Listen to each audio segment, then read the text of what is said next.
ఎన్నికలు ముగిసిన తర్వాత స్వామివారి దర్శనం కోసం ఈరోజు ఇక్కడికి రావటం జరిగింది. అభిషేక దర్శనం కుటుంబంలో సహా చేసుకోవటం జరిగింది. గతంలో కూడా నేను ఇప్పుడు నామినేషన్ వేసిన వెంటనే ఆ తర్వాత ఎలక్షన్ అయిన తర్వాత స్వామివారి భక్తుడిగా ఇప్పుడు నేను వారి దర్శనం చేసుకోవటం నాకు అదొక రెగ్యులర్ చర్య.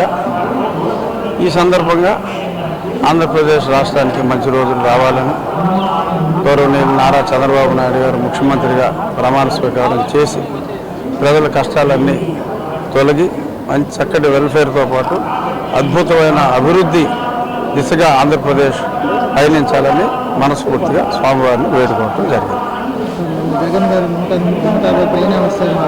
గుళ్ళు అవసరం మాకు 125 నుంచి మినిమమ్ 150 టచ్ అవ్వచ్చు. ఉన్నాయి 170 సీట్లు కాబట్టి జగన్కి 25 నుంచి ఒక 40 వరకు రావచ్చు అని నేను ఖచ్చితంగా చెప్పగలను. నా మాట నిజం అవుతుందా, జగన్ మాట నిజం అవుతుందా 4వ తారీఖు మధ్యాహ్నానికి మీకు అర్థమవుతుంది. ఖచ్చితంగా నా మాటే నిజం అవుతుంది. ఎందుకంటే స్వామి సన్నిధిలో నేను చెప్తున్నా, స్వామి సన్నిధిలో అతను చెప్పలేదు.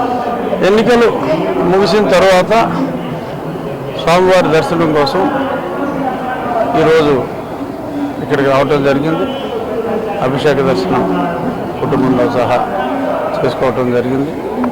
గతంలో కూడా నేను ఇప్పుడు నామినేషన్ వేసిన వెంటనే ఆ తర్వాత ఎలక్షన్ అయిన తర్వాత స్వామివారి భక్తుడిగా ఇప్పుడు నేను వారి దర్శనం చేసుకోవటం నాకు అదొక రెగ్యులర్ చర్య.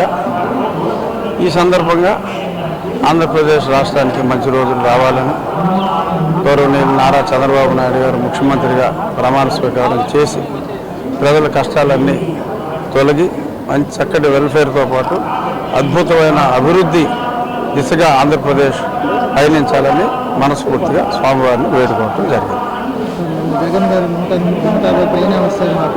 గుళ్ళు అవసరం మాకు 125 నుంచి మినిమమ్ 150 టచ్ అవ్వచ్చు. ఉన్నాయి 170 సీట్లు కాబట్టి జగన్కి 25 నుంచి ఒక 40 వరకు రావచ్చు అని నేను ఖచ్చితంగా చెప్పగలను.